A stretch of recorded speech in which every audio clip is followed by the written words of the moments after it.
And I, I asked her name. I said, "Como te llamas?" So she didn't answer. I'm sure it's because her real name wasn't Princess. And she was trying to figure out what she should say. And I took her little hands. She was shaking. I took her hands in mine, and I just said, "Está bien." It's okay. And I couldn't blow the cover. The traffickers were right there. We had to wait for the feds to come in, but it took everything in my power not to just hug her and say, "You're going to be fine. You're going to see your parents. It's not going to end here. This is your liberation." And the most beautiful moment was after the agents came and stormed the party, arrested everybody. Child Protective Services people came in with the children, and they started laughing. They started singing with the children.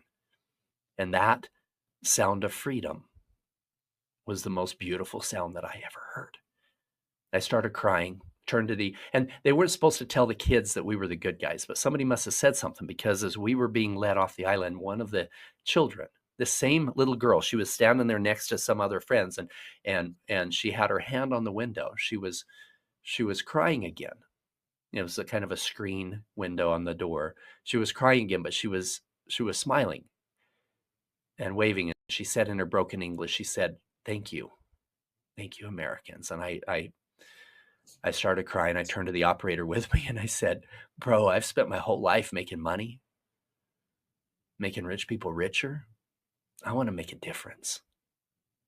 I want to be a part of this."